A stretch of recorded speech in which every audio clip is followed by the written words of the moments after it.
It's what? To make them sweat. It's interrogation. I kind of wanted this to be our master, you know, instead of upstairs. I kind of wanted down here because it's always cold. Yeah. You know, and I love sleeping when it's cold. Yeah. I do too. I cannot sleep when it's hot. So you're probably excited for it to get cold. Oh yeah, yeah. I love winter time. Fall, winter. Fall, winter. Mm-hmm. Do you think personally that is like the best time to fish? For spotted bass, yes. For Absolutely. spots. Yeah. Wintertime, you will not be for spotted bass, you will not beat wintertime. Really? Yes. Okay. Absolutely. No, they're just the biggest that they'll get all year, and they group up. And you can go from 0 to 20 really quick. Really? Yeah. And usually when does that begin? Like the first couple of fronts that come through, or Yeah, I mean, it takes time? November is usually the kickoff. This year, I'd say it'll probably be October. Okay. When they do it. But yeah, by the time you get into December, January, February, that's like the 3 prime months. Interesting. Yep. So I know when obviously in Georgia the lakes they drop the lakes in Georgia. Yeah, yeah. You know, what is your theory on that? On why they do that? So a lot of it's just TVA controlled, flood control, hydropower. So I truly don't know why they drop it as much as they do. They drop it about 17 feet on Notley. But I mean, they used to drop it 30, 40 feet. Do they really? Yeah, yeah. Wow. They used to be like double and triple more. So I mean, I don't know the exact theory behind it. I feel like they could definitely drop it less than they do, but Yeah. it's the TVA. So That is crazy. yeah. Well, we kind of jumped the gun a little bit. Guys, welcome back to the pod again. I'm your host, Robert Robleski. This is the Robert Robleski Fishing Show. And I got a good buddy of mine that I got to meet a few years ago, actually fishing Lake Notley. We got to fish Notley today. Every Thursday they hold one of these pot tournaments. I think we pay like what, $15 a person to get in, Yeah. and if you're lucky, you win like $120 some gas money. What a good day.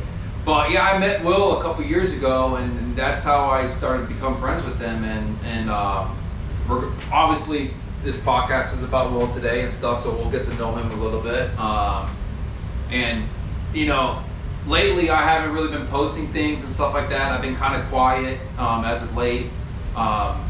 There just really hasn't been much for me to report. You know, I took a year off of fishing, competitive and stuff. We just got done fishing the BFL over at Lanier last weekend. I can say we probably both had a pretty good game plan, and we took the shit on that one. Yeah, that was Yeah. bad. That was bad. And you know, not. I want to get to know you more. Obviously, people yeah. want to get to know you, but Yeah. like, so you were there for a good week. You Yes, practiced yeah, there for yeah. a while. You had obviously a great game plan. You were there for a whole week. What happened? Yeah, so the last couple years I fished the BFL series. I fished like second and third AOI, and always, you know, top 5 on Lanier. So like Lanier's a lock, typically, you know, but I never spend a lot of practice time on it. You know, I'll go a day, maybe 2. You know, I don't want to have too much. I just want an idea. And like a lot of these tournaments, I just want an idea and then roll with it, tournament day. This BFL go around, I was kind of spent that whole week down there preparing for the NPFL event on Lanier in October. You know, I wanted to have everything marked, look at every section of the lake. So by the time that tournament rolled around, one day you're trying to fit a massive lake, trying to fish it all in one day. I just had way too much stuff going on in my head. So it just kind of, like you said, it was pretty rough on me. But so I mean, I know where I went wrong for a one-day event. You know, I knew what I should have done. I knew what I was going to do was not going to probably be good. But you know, it's tournament fishing too. Yeah, you know, we're not really allowed to give information because obviously Will's got a tournament there in October for the NPFL. But what I was doing there's no chance in heck it's going to happen come October. So what I was doing, I was focusing on marinas, and I was throwing glide baits and hoping to get a couple big largemouth to bite, because they actually switched from a 5-fish limit to a 3-fish limit. And I figured, you know, I can swing for the fences and catch a couple big largemouth and, you know, make it to day 2 and see what happens and try to go for that win. But you obviously, when you use glide baits, as much as you attract a lot of fish, you lose fish, and you know that kind of how it happened, you know, with me at the BFL. So Will, you're born and raised in Georgia. Yes, sir. Right? Blairsville, Georgia. Yep, born and raised. Born and raised, and so like, how did you get involved with fishing and stuff like that? I know your grandfather fishes a lot. You fish with him during the Thursday potluck tournaments. Yeah. So was he the big influencer in why you started getting involved with fishing? Yeah, absolutely. I mean, he took me on the boat when I was 3. I think was the first time, and ever since then, my family doesn't do a whole lot of fishing. They like the outdoors and all, but not a lot of fishing ever. But my grandpa, I mean, he's been doing those Thursday tournaments for 30 years now. So I always, you know, growing up, I'd go every Thursday with him, fish those little tournaments. You know, there wouldn't be but 8 to 12 boats. So it was never, you know, that super competitive or anything. I just got to where I loved it. And it really wasn't until my sophomore year of high school, Union County actually made a fishing team that year. Now, like I said, I never fished anything bigger than 10 boats, you know. So once they made that, I was like, you know, this might be cool to try. Because like I said, that love for fishing has always been there. I didn't care if it was trout, minnows, bass, whatever. You know, I just want to go catch something. So as soon as that rolled around, I started high school fishing, did that my junior and senior year, and then went to Young Harris College and fished collegiately there. And then this first year out of college, made the jump to the NPFL.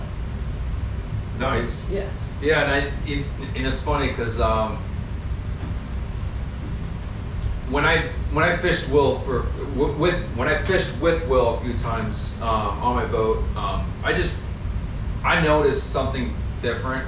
I fished with a lot of people. I've fished competitive against a lot of people, and I just knew there was just this it factor for someone. And obviously, Will, you've done very well in all the lakes here in Georgia. But the thing is that what's one thing that really separates you that I've noticed that, because obviously I'm born and raised in Florida. Yeah. I fish a lot shallower than you do. You like the offshore thing and stuff like that. You are very well equipped when it comes to forward facing sonar. And I can tell that from the get-go when I first started fishing with Will and how he positions himself to catch fish and stuff. And I've been trying to relate to that quite a bit since I've been fishing with Will. And I just kind of knew that he had that it factor to fish the NPFL. And I remember last year, I was like, dude, I think you really need to apply. I think you need to check it out because I think you can do really well. I think it just suits you. The way the NPFL fishes, I mean, a lot of the guys do very well with forward facing sonar, and you do very well and get big checks. You know, and you've done very well this year. You've gotten 2 top 10s. The last 2 tournaments, you've gotten 2 top 10s. But I just knew like you had the it factor, and knowingly that Lanier is the last tournament of the schedule, I knew you had a home run shot for that one. But yeah, dude, like you've been killing it so far. I mean, how do you like the NPFL so far? Like it's treated you well, haven't it? Oh yeah, no, the NPFL has by far been the best tournament trail I have fished. Just the people make it that way. You know, the people are great, directors are great. Brad, Paul, Sean, all these guys are just awesome. I mean, they'll give you the shirt off their backs. They'll do anything for you. And it's just everything's super smooth, and it's such a tight knit, almost like a family atmosphere. You know, I don't go there, I'm not super stressed to go fish, you know, because everyone that morning's joking around, everyone's talking to you, everyone knows everybody. So it just kind of calms you down, and just you get to go fun fish. So that's the biggest difference is, I mean, I fished some Toyota series and things like that, and I feel like there's a lot more stress involved. You have all these people, and everyone's there, obviously, to win. And NPFL is the same way. However, you have the smaller field size. So like I said, everyone knows everyone. Everyone's joking, cracking up that morning. So it's just a whole new atmosphere. And it makes fishing fun. It really does. that's one thing I totally missed this past year, not fishing the NPFL it was arguably one of the best times I had last year. Yeah. Fishing. I learned more. It's crazy. Like I've learned more in that one season, just about fishing the whole cycle and how, from the winter time all the way to the dead end of the fall, because that's how our season branches. It expands. It's not like the elites and the BBT and all those guys are done. You guys still have 2 more tournaments, and that's how it was last year. And it's just like, again, the whole family thing. When you go to the event, when you get ready for that morning, you're not stressed. Yeah. I wasn't really ever stressed. I had butterflies, and when you still have those butterflies and all that, that's what you love about the tournament fishing and stuff like that, and it makes you want it, and it makes you a little bit more hungry. Absolutely. But yeah, you've been killing it. Obviously, Pickwick, the first one, you probably had, butterflies on that. Oh one. yeah. Pickwick, that first day. Yeah, I've had a little bit of experience on Pickwick before. So I went into it just super nervous. First one ever of that size. So I ended up fishing both dams in one day. They're 60 miles apart. Yeah. So I was just way out of it. Yeah. So it was definitely some rookie nerves on that one. So kind of salvaged it the last 2 days. And you finished what, like 21st? 26 or 28th, something in there. Yeah. On that one. Yeah. And then the next one was Wright Patman, and that was a whole. I know that was totally different than what you totally imagined. Yeah. Because Will loves forward facing sonar and fishing offshore. I think he told me he did find some offshore stuff, but Wright Patman primarily fishes shallow. And Yeah, I mean, it is. Is that kind of like how you found your stuff? Yeah, so I was actually, half of my stuff was offshore, and some of the timber, some of the piles, things like that. So I did end up catching a couple key fish doing that, which it was nice being the only one out there. No one else is fishing out there on Wright Patman. No one was out there at all? Yeah, no. Not even Patty Walters? Not that I saw, no. No, I didn't see anybody.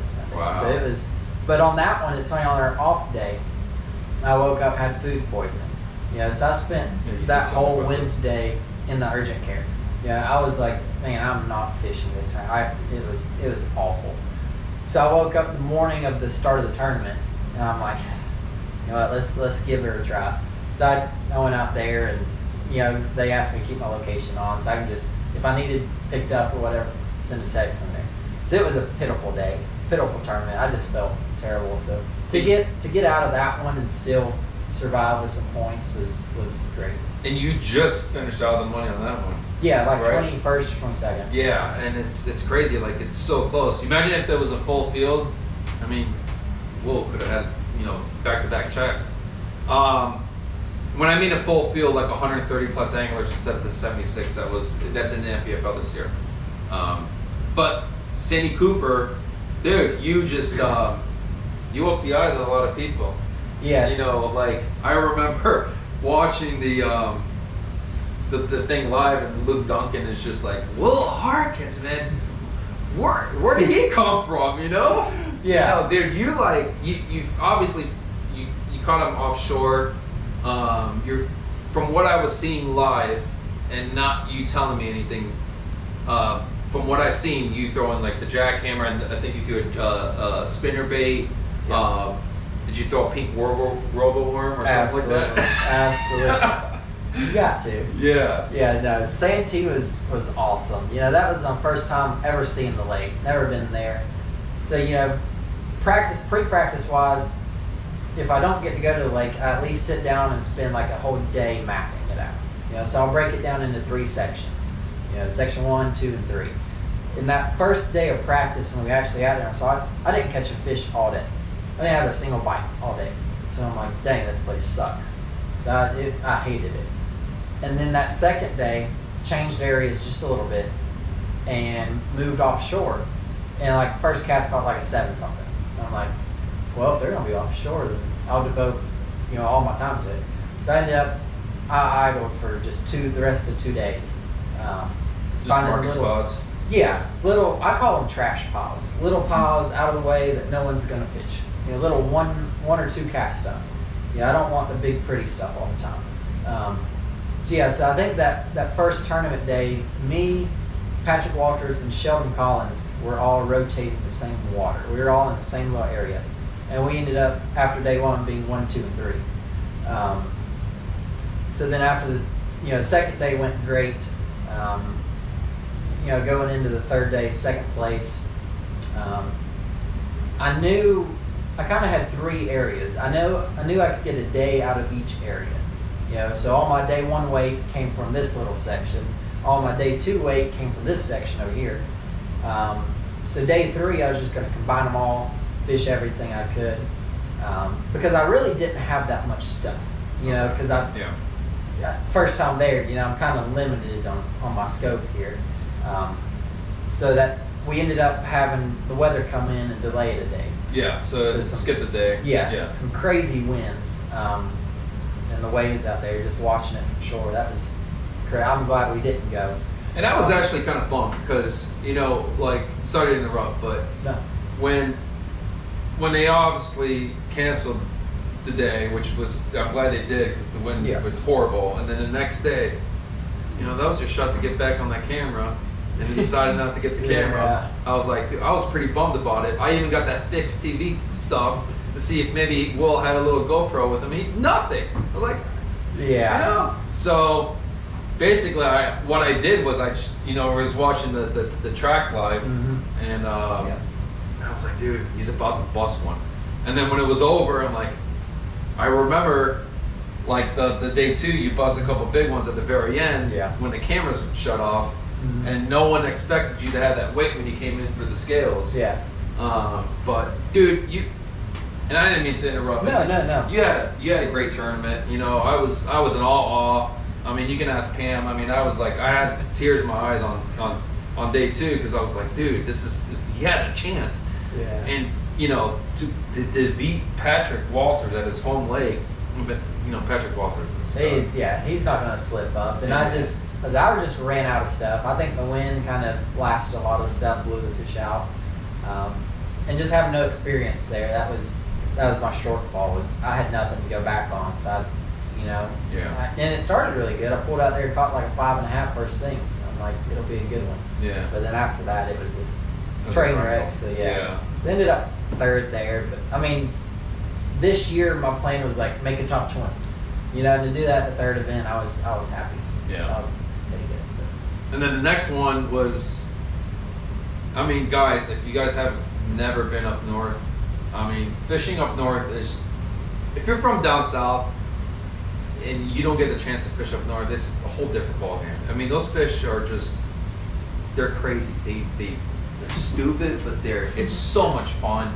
And you guys went to Saginaw Bay, and we got to go to Saginaw Bay last year, and that, to me, that was my favorite tournament all season long. I caught arguably over 200 to 250 fish. Yeah. And we didn't even have a day off like you all had. We went 6 days straight. Yeah. 3 days of practice, 3 days of the event. I was burned out. I mean, I had bruises on my left side from all the hook sets.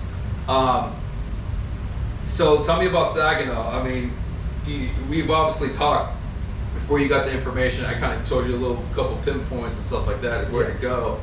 But last year, the waters were pretty high. I think this year, you guys mentioned that the waters were a lot lower than it was the year before. You didn't get to see it, but I know some of the guys did. So you targeted largemouth. I think you told me you tried to figure out the whole smallmouth game, and you just couldn't figure it out. Yeah. So you found some largemouth spots and stuff like that. Yeah. So I mean, once again, first time up north, first time ever seeing that body of water. So that's a lot of water to break down in 3 days of practice. Yeah. So same thing. I was going to devote all of day 1 to smallmouth out there. Charity Islands all the way up to Port Austin. So I went and did that, and ended up catching a few, but it was a lot slower than I thought it would be. You hear of Great Lakes and you're thinking, you got to catch 50 smallmouth a day. Yeah. I was catching like 5. I caught like 5 or 6. So it wasn't for that run and that time and devotion, especially with the wind forecast. I had no idea how rough it was going to be and how to run in the Great Lakes. So I kind of kept that in the back of my mind. But I was like, okay, I got to have a fallback plan, you know, because my goal was to make the top 25 championship at the end of the year. So I didn't want to just bomb it, you know. So I was like, you know, I'll go spend a day on largemouth just to have it covered. Mm-hmm. Ended up going up fishing for largemouth, and it was fun. Yeah. Like I mean, like you were saying, you catch 50 or 60, no problem. Yeah, and that was just trolling down the bank, making a cast here, catching one, going over here, making a cast, catching one. It was insane, just the amount of fish. So I ended up finding one really sneaky area I never saw another boat in, and then another area where I shared water with another boat or two. And you could just go in there, and they were just the better quality fish. You know, those 3-pounders. Because like right then it was fishing tougher, like you said, water was low, so 3-pounders were gold. Yeah. Just, you know, shooting for a check. Yeah. So ended up day one, I ran to, as soon as I went out of the mouth of the river there, I knew I made a mistake. I took a wrong turn. I was like, well, I'm gonna go fish this area for a little while. Did that, wasted a lot of time. You know, I had like 10 pounds. So then I made the run up, ended up like 13 and a half, so salvage of the day. I was like, you know what, I'm gonna make the long run out to those 2 areas I had. Yeah. So I was gonna fish area 1 the second day, area 2 the third day. Which was north of Bog Gray. Yes, yeah, it was like a 40-mile run up there. Yeah, and I've been up there, and and if it's rough, yeah. And you actually got to, I didn't mean to interrupt. No. You got to experience big water. Yeah. You've seen rough water out here. Yeah. I'm telling you, there's no comparison. No. When you go to the Great Lakes. I don't care what anybody says. I mean, I thought Okeechobee, I've been on 3-4 footers. You go on 3-4 footers here, you see 6 footers out here. Yeah. You're like, you better have some diapers on you, dude. I mean, it's scary, seriously. Yeah. But go back to what you're saying. Yeah, that second day, the group that was fishing the main lake, we made it out to, you know, the Coast Guard or police boat idles you out there. As soon as we got out there, it's like blowing right into the mouth of the river, just 4 and 5 footers. So like we're idling and you can't see the boat in front of you, you know, because of the waves. Yeah, you just see straight water. Yeah, so we're like, holy cow. So we just, 3 of us kind of got in a line and we like zigzagged, you know, in the troughs of the waves. It took, what was like a 20-minute run, took like an hour and 20 up there. Yeah. It was terrible. Because it's either you run in the waves or you run in 2 foot of water, 3 foot of water where you can see the bottom the whole time. Yeah. So I ended up doing both. I ran up shallow, ended up busting a prop. Yeah, you told me about that. So went back out and, you know, just toughed through it, went up there. And as soon as I got up there, found a little area of isolated pencil reeds, caught like 16 pounds pretty quick. You know, caught one almost 5. So okay, I didn't want to run up to the other area and burn it for the 3rd day. So I fished around there, came back, weighed in, ended up like 10th place after day 2. Day 3, made the longest run up there, where I had that area to myself, and it was just lights out. As soon as I got there, I had like 17 pounds in an hour and a half. Wow. But then my recirc pump cut out on my boat, and I went to coal, and all the fish were laying there sideways on the bottom of the well. My stomach drops. I'm like, I was sick. If you come in 5 dead, you know, that's big no-nos. Yeah. I was sick. So I just, after an hour and a half of fishing, I went out to the cleaner water, switched the live wells over, poured a whole bottle of G-juice in there. Water is blue. And they perked up. So I was like, okay, I'm not going to. So I just made the slow run. You know, I took a 2-hour run back to the ramp and weighed in. I was in there by like 12:30. And then you had an opportunity to weigh in at 5 o'clock, right? Yes, yeah, that was top 10 weighs in the last. So yeah, you had 4+ hours of fishing that even with 17 pounds, which is a great bag in Saginaw, that day, you could have had a chance to get almost 20. Yeah. There is a 20-pound bags in there. Oh yeah, absolutely. I had them in practice, it was just insane. Yeah, absolutely. Yeah. So that was definitely the funnest event of the year. And that was in top 10 I was not expecting. Yeah. You know, I was hoping to survive that one. Yeah. So to do that, especially doing something, I didn't turn my graphs on the whole week or the whole tournament day. Which is crazy to think, like, you know, Yeah. 'cause you're so attuned and You know that we're just about to talk about that. The forward-facing sonar is like I feel like I'm blind without it now. Yeah. And like we didn't even have to use it. Yeah. And I didn't want to turn them off because, like when I fished in Okeechobee, I used to have to turn off all my electronics because of that pinging sound. Yes. I feel like the fish can hear that. They get spooked, Yeah. especially in shallow water. Yeah. And same thing with in Saginaw. The water was pristine, crystal clear. Yeah. You can see 30 feet down. Mm-hmm. Yeah. It was that clean. So like any kind of ticking and noise, any distraction, probably kind of, especially big ones. I mean, Yeah. you can catch 1, 2, 3 pounders all day long, but those 4s and 5s, I mean, they've been caught a couple times, so they're yeah. pretty smart. They know what to expect and stuff.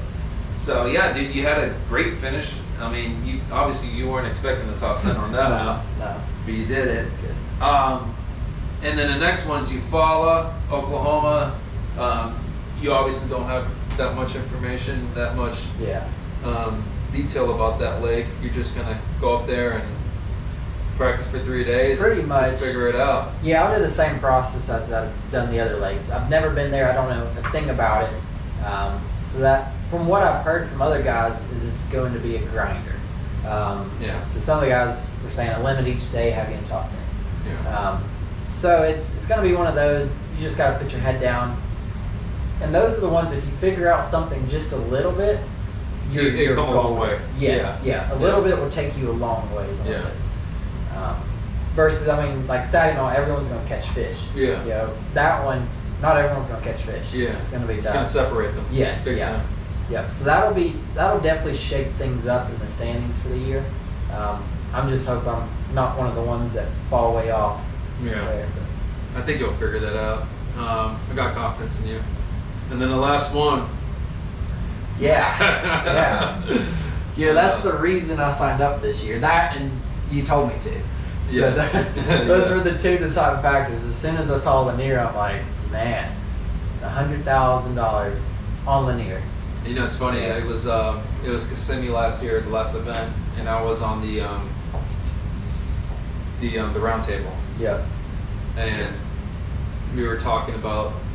They were saying, so Rob, what 2 lakes would you want the last one to be? Because they haven't announced the last one yet Yeah. at the time. And I was like, well, I'll tell you straight up, Lake Okeechobee is my first one. Yeah. But Lanier, and they're like, really, Lanier? I'm like, yeah, because it's like 45 minutes an hour from the house. Yeah. I mean, I that would be like I have to get a check. Thinking Yeah. like you're so close to there, you're gonna put all this time in Yeah. and grab it all out, and that's honestly those are the 2 lakes. Yeah. Even though Lanier, I don't have a lot of history on. Yeah. I can tell you I've been there probably a dozen times, but I love it Yeah. because it's just so unique. It's big. I Yeah. mean, and there's so many fish. There really is. There's a ton of fish. And There is. There's a lot of things you can do. You don't have to specifically do certain things, but you have to do certain things to get those big weights. Yeah. So yeah, Lanier is the last one. That's crazy, dude. I know that one. I'm so split on it now. The BFL has kind of scared me a little bit. I wouldn't be scared because it's the summertime. It's gonna be different. It will be. It'll be good. That's gonna get to your head. Don't let it. I know. So that's the thing. Is like I don't want to have so much history and so much stuff on it that I just totally spin out trying to do everything at once. Yeah. So that's the 3 days helps of tournament time because it kind of forces you to conserve some stuff, split some things up.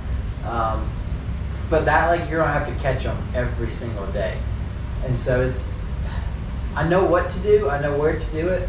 It's just going to be a matter of getting my head straight and actually doing it and executing. So that one it could be really good or really bad. Yeah. But I'm looking forward to it either way. It'll be fun. No, that should be a fun one. Yeah. So obviously you're one of your biggest tools and your expertise is with forward-facing sonar. I mean, you've done very well here in Georgia and other lakes. Obviously, you did well in Sandy Cooper by using it and stuff. Now, there's been drama. Everybody is complaining about this forward-facing sonar. It's kind of getting annoying. It's to the point where I feel like now fishing has become so divided. Everybody has to have an opinion, which I understand. everybody is entitled to their own opinion. I don't think a lot of people should open their mouths. I mean, I agree. I think people should just hold things to themselves. Yeah. But you can't be wrong with them opening and being controversial and stuff like that, because everybody, it's a freedom of speech. This is America. I mean, that's how the world is. No one holds things back anymore. They just tell you how it is. But it's just when people say that they want to ban forward-facing sonar, which I don't understand, like why people want to ban it. You know, like the people that are complaining about that are the ones that don't have it. Now I understand it's because of money, probably. You're old school, you want to learn all that stuff, and it's the same thing with the whole world. As we, especially with COVID and stuff like that, like we're evolving as human beings. Yeah. Technology nowadays is evolving to the point where everything is going to be with electronics, and there's nothing we can do about it. We can't stop it. Things are evolving, and we have to adapt to it. The same thing with fishing. Before there was forward-facing sonar, when the 360 came out, and people were using it, and that was the big hit. And then now forward-facing sonar, and now it's getting more advanced. Yeah. And people are having like 2 or 3, 4. You know, I know a couple of league guys have you know on a scout perspective boat, and then forward-facing sonar more, and it's just crazy. But those guys are competing for $100,000 every event. So do you blame them for obviously having those type of tools? You know, I don't. But the people that sit there and try to complain about it and want to ban it, you know, like, you know, sometimes you guys got to zip it. Seriously. Yeah. Am I right? Yes. So it's like Oliver Anthony said, living in a new world with an old soul. Exactly. So technology is going to advance. You know, at first it was a 2D sonar, then it was a side scan, then 360, then it's going to keep on evolving. That's how the companies are doing. I feel like a lot of the controversy is from the viewership side. You know, watching Bassmaster elites out there, but they're all staring at their screens. Yeah. So that side I do understand, but at the same time, that's the nature of it. So do I feel like there needs to be, or will there be better viewership opportunities opening up in the future? Yes. Some of the elite guys had the forward-facing sonar screen on their back unit so the camera could see what they're seeing. Which I think is a big thing that's going to get adapted a lot next year. Yes. I think they're going to see that more because, you know, that's, like you said about the viewers, they're bored of seeing someone's back and looking at a screen. Yeah. You know, but to have people think about banning it and stuff like that, dude, I'm sorry, I can't fish without it. Yeah. I gotta have to have it. Yeah. I gotta know what's in front of me. Like, do you want to spend 6 to 8 hours on a day on the lake with no technology and no electronics and just bank fish and hope and cross your fingers and pray to God that you're gonna catch a couple of fish? Yeah, you can do that.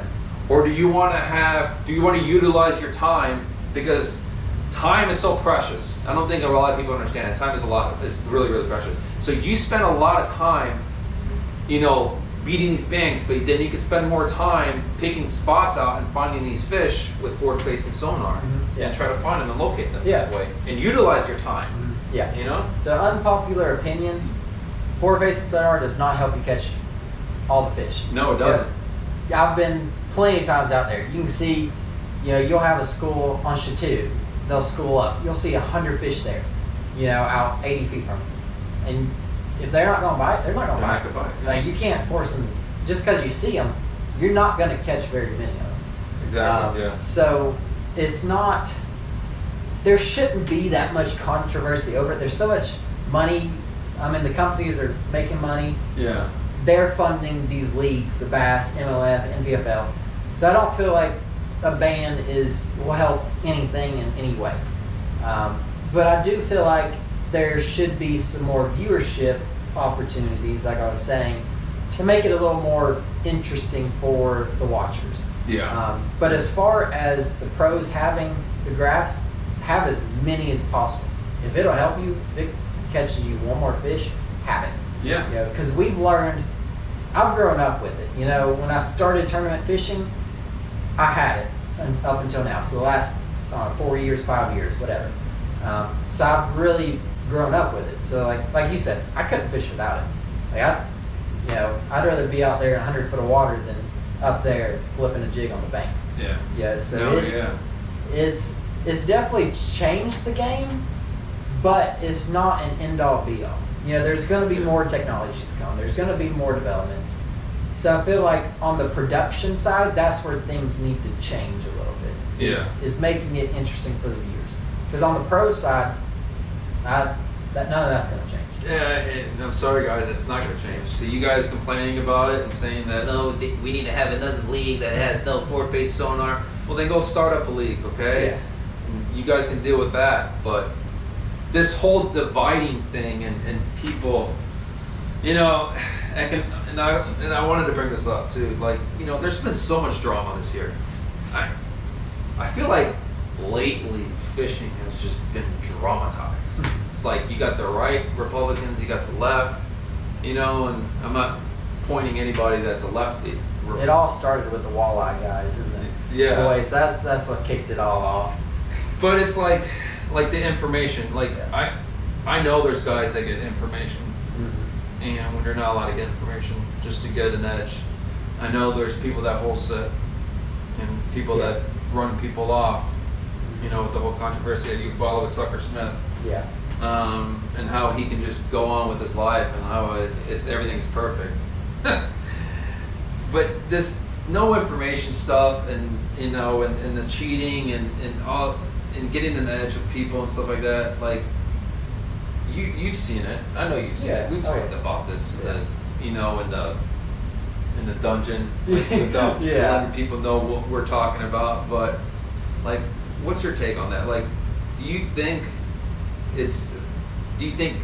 people that are involved with that have a substantial amount of money that are willing to pay off certain people to keep their mouth shut?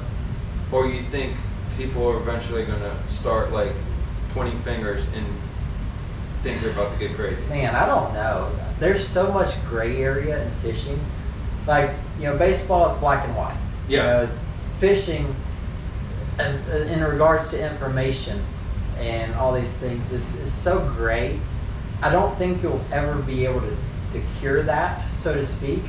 So I think it's going to be a self-character thing for a lot of guys. It's like me personally, I don't get info. I don't want info because then that puts your mind on something that maybe it shouldn't be on. You know? So I want to go out there and see it for myself. You know, so that's me. You know, other guys want all the info that they can get, which for them they see it as a competitive advantage. And sometimes it helps, sometimes it burns you, I guess. But yes, that's a tough question. I feel like yes, we're going to see more of that. I mean, we saw that on the MLF side, on the pro, on the BP. On the Cayuga tournament? Yes, exactly. Yeah. So we saw a lot of that come to light there. Yeah. But imagine all that you're not seeing, that's not being shown. So I mean, it's like everything. It's like politics. There's so much behind the door stuff.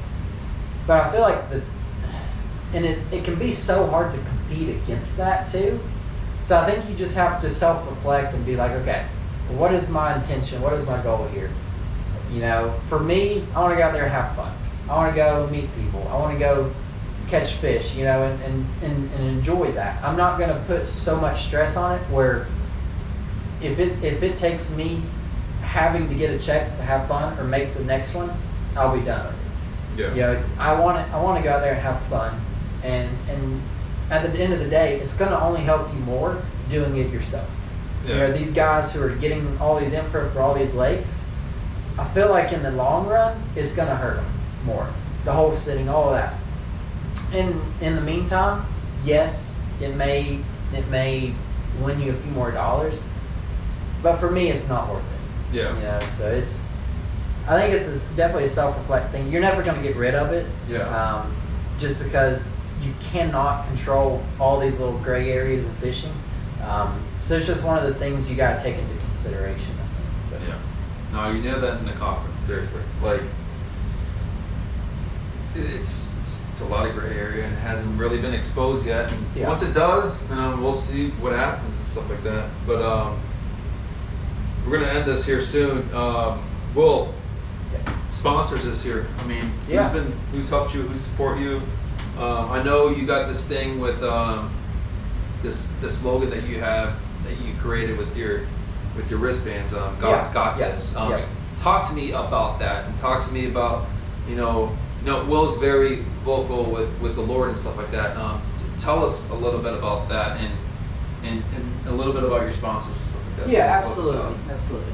So I've grown up in church. My family went to church, but they've never forced me one. And I value that. I want everyone to see the facts, see what happens, and then make your own decision. Based on whether you believe in whatever you believe in. But so I've just in my walk through life, so many things fall into place that should never fall into place when I trust God with it, when I just give it all. So that's my slogan, God's got this. It's on my wristbands, on the boat. I give away all the bracelets with it.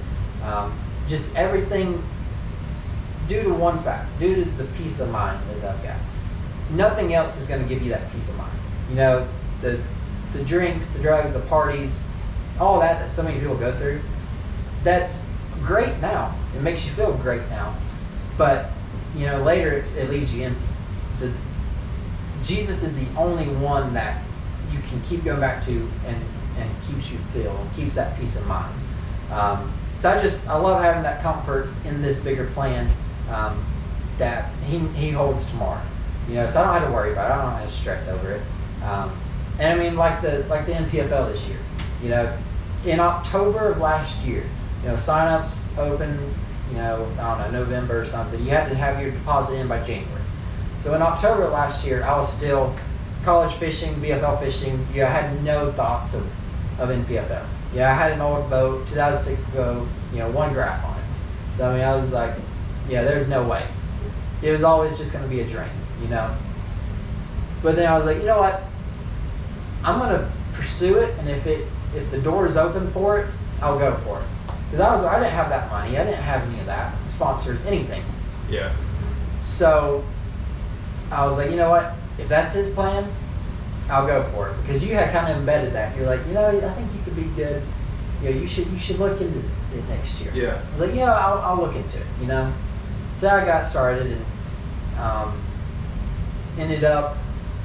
I was going to buy a new boat or newer boat. So I sold mine. I was looking around, and there's this lady, Mr. and Mrs. Young. They were having a baby. They had a brand new 2020 Skeeter, had like 60 hours on it. It was awesome. Sold it for way less than what it was worth. Yeah. Since they were having the baby, they were gonna buy, all that. And so they really helped me out on getting that boat. And so that was the first big step. You need a platform to fish off of. Yeah, obviously. Yeah, and travel. And something that you feel like you can depend on and not break down in the middle of on the Great Lake of Saginaw Bay. Exactly. So that all happened really quick there. So I'm like, okay, well, I've got like 3 weeks to fill my sponsors. I was like, there's no way this is gonna happen. Yeah. So then I went to Miss Crystal at the Chamber of Commerce in Blairsville. I knew her. She's like, the chamber will do your boat, cover your boat rack. I mean, I didn't even have to, explain everything. She's like, yeah, absolutely. That's awesome. Went to Clayton with Cameo Fence and Heaven's Harvest. Same thing. Like, I got you. How much you want? So he does that. I mean, all these guys. My dad especially. He tremendous help. He sponsored me. He travels to all these tournaments with me. He pushes it more so than anyone. He really wants you to succeed. Yes, absolutely. Let me take off work whenever I need to, want to. Yeah. Number one supporter. So all these things just kind of in that 3 week span got so pushed together, it just felt perfectly, and it left me thinking like, man, I guess I have to do it now. Yeah. So I signed up, talked to Paul on the phone, submitted everything. I was like, looking at the season, I'm like, I'm not good enough to be here. Why am I doing this? Yeah. What in the world did I get myself into? I'm gonna let everyone down. And Crystal at the chamber, she threw a giant party at the chamber the week before the Pickwick event. Yeah, people, everyone I knew was there. It's total surprise. A cop car picked me up. He's like, "Hey, you gotta come with me." I'm like, "What?" What? yeah. And I'm like, "Okay." Shows up at the chamber. I mean, everyone there was amazing. I'm like, "Holy cow! All this pressure." Oh, Yeah, I'm gonna now let you're really gonna everyone be good. down. Yeah. I mean, I was speechless. And to all y'all, thank y'all. I mean, 10 times over. It was incredible. So the Pickwick event, to kind of go out, I considered it a bomb. 28th, I was like, dang it. You know, everyone was thinking, "Oh, you gotta go win this," and I'm like, Yeah. So after that, and then after Texas, I'm like, 2 events in, haven't cashed a check. What am I doing? I was like, if I can just cash one at Lanier. I was like, there's always Lanier. There's always Always Lanier. That was always the back of my mind. Always Lanier. If I don't do anything, just let me do a little something at Lanier. But then to go out that 3rd event, and the last 2 have top 10s, it's really all fallen into place. Things that I shouldn't be, I shouldn't be competing. Yeah. Personally, I don't feel like I'm on that level. Yeah. Because all these, I mean, even locally, I look up to all these guys fishing. I mean, Alex, Kaz, all these guys who are always so good. And it's like, man, I always felt like I was kind of in the shadow. I was just watching them, and I was like, man, if I could just do this, if I could just be a little better, if I could do. So I've just put in a ridiculous amount of time on the water and just tried to, like I said, it all goes back to God's got this. So He's giving it all to Him. It's been so smooth this year. I mean, I have zero issues, 0 hiccups. Mhm. I mean, it's been amazing. So that's really been my go-to this year. It's my slogan. So that's kind of where all that came from. That's awesome. Yeah. No, that's cool, man. I appreciate that story. I mean, Yeah. Now I know a little bit more about it and stuff like that. And dude, you got 2 more events. Yeah. You follow us next. I hope you did good. Yeah, I appreciate it. I said if I could Seriously. hopefully stay in that top 3, top 5 AOI, and then. Dude, you're make 6 the in run, points. yeah. You're gonna go to Lake Amistad, 25 hours away. Yeah. Appreciate you I guys. don't know doing that. who put that on the schedule, but. So that was supposed to be our first event. Yeah. This year. Yeah. And I was like, God, this season's like the schedule and the mileage and everything. But dude, Will, I appreciate you coming on. Yeah, thank you for having me. Seriously, and I hope you kill it. I think you will. You're at 6 in points. Got 2 more events. You got, even if you bomb this one and get last place, it's not gonna Probably. happen. But dude, Lanier's right around the corner. Yeah. I'm looking forward to that. I'm probably gonna be like a boat watcher. I'm probably gonna drive around and creep on you guys and stuff like that. Yeah. But seriously, thank you for showing up. Yeah. Appreciate it, guys. Thank you for tuning in. Like I said, I haven't done a podcast in a while. I'm gonna start knocking these out in a few. I do got a couple big announcements coming up. Not gonna announce anything anytime soon, but in the next few podcasts, I will announce it. But thank you, Will. Yeah. Thank you, guys. Again, please subscribe, comment, message me if there's anything I can do to perfect this, to make this any better. Just let me know. I'm all ears. See you guys. All right.